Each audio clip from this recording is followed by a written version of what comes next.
درود بر شما. به اپیزود دوم از فصل هنر گفت شنود در پادکست روزهای نارنجی مامی خوش اومدی. روزهای نارنجی مامی، روزهای نارنجی مامی.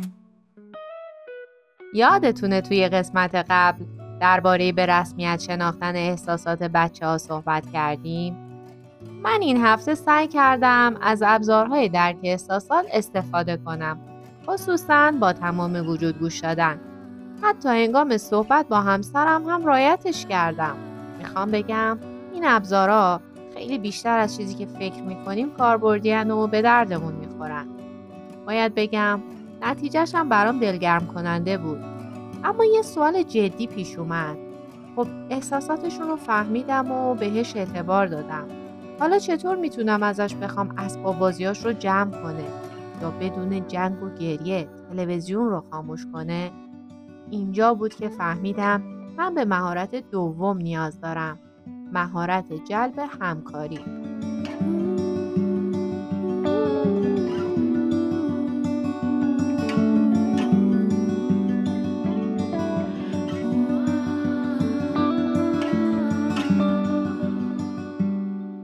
وقتی سراغ فصل دوم کتاب رفتم، با لیستی از کارهای اشتباهی روبرو شدم که علی‌رغم میل باطنیم ناخواسته انجامشون میدم. راستش خیلی وقتا از شدت خستگی و فرسودگیه که میرم روی تنظیمات کارخونه.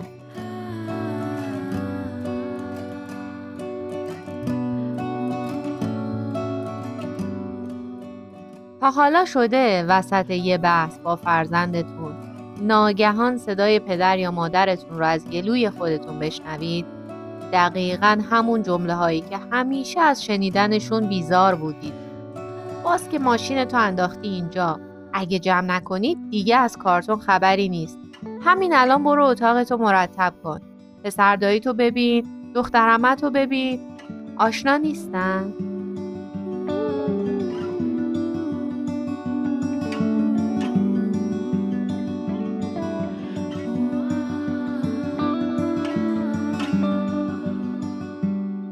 وقتی میبینم این جمله ها از دهن خودم بیرون میاد حس خوبی ندارم، ولی به خودم یادآوری میکنم طبیعیه.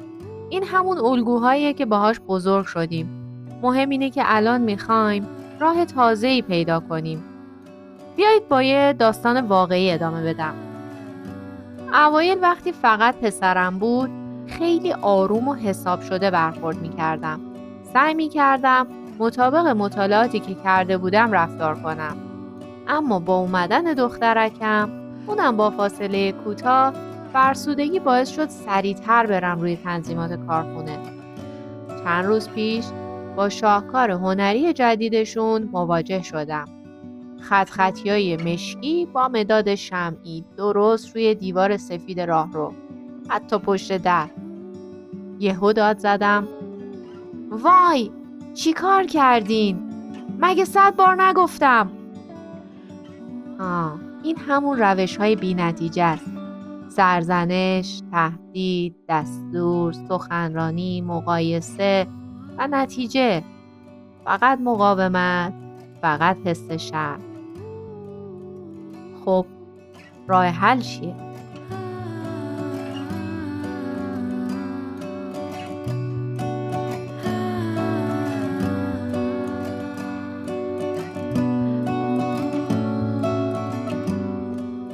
کتاب این بار هم چند ابزار ساده ولی عمیق معرفی میکنه.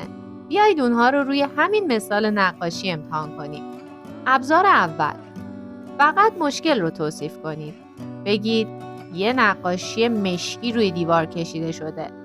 همین. به بچه فرصت میدید خودش فکر کنه. ابزار دوم، اطلاعات بدید. ساده بگید دیوارا برای نقاشی نیستن. ما روی کاغذ نقاشی میکنیم.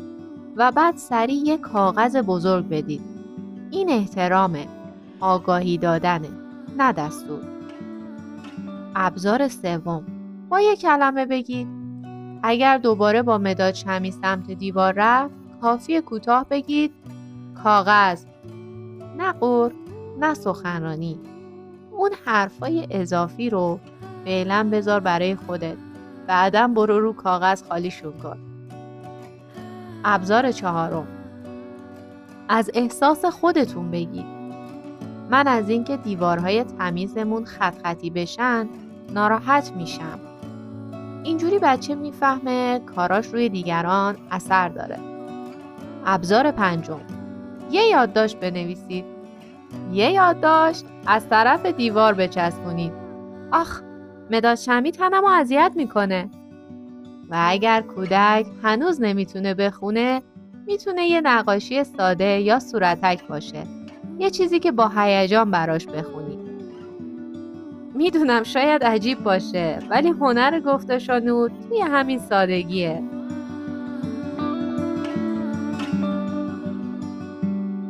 یه زنگ هشدار جدی.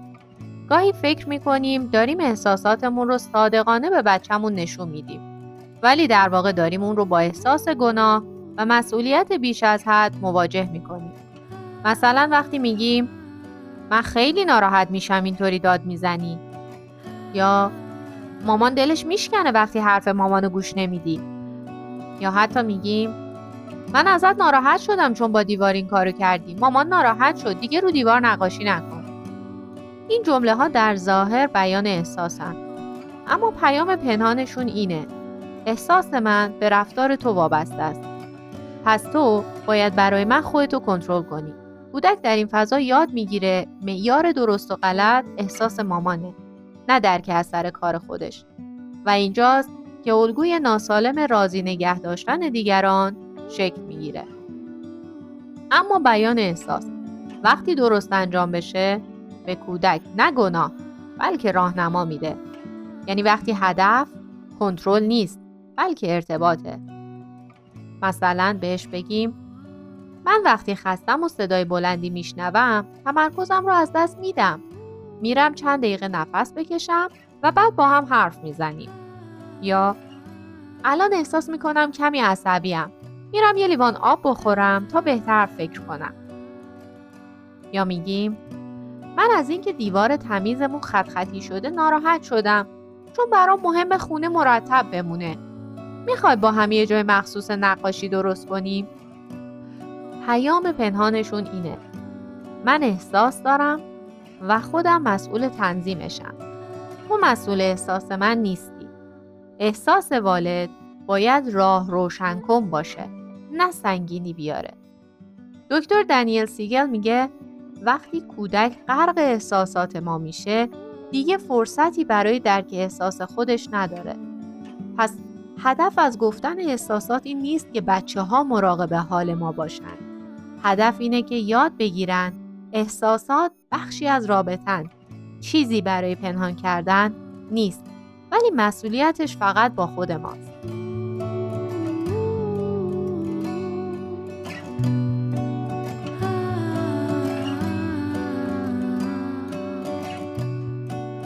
یه نکته مهم دیگه، وقتی میخوایم کاری انجام بشه بهتره با کلماتی مثل لطفاً و خواهشاً تزیینش نکنیم.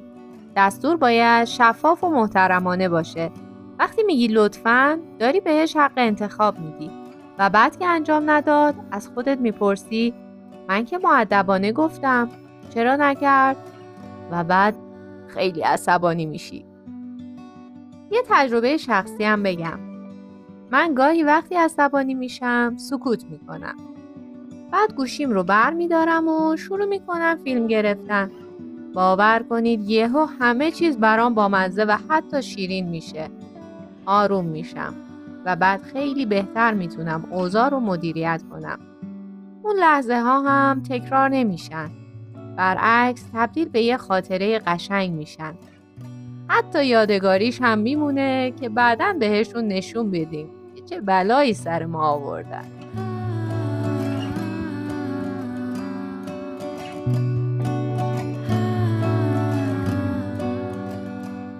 اما نکته نهایی، حتی با این ابزارها قرار نیست بچه‌ها همیشه و فوراً همکاری کنن.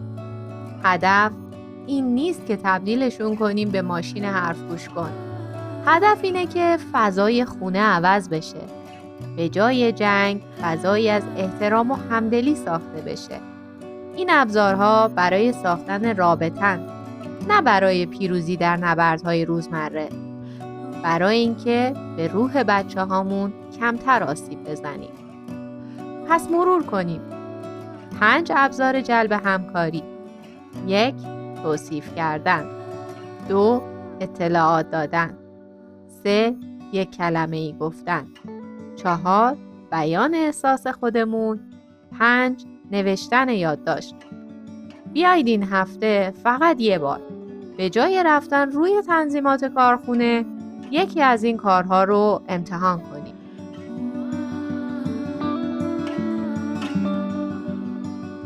روزهای نارنجی مامی. ممنونم که به روزهای نارنجی مامی گوش کردید. یادتون نره هدف ما مادر بی‌نقص بودن نیست.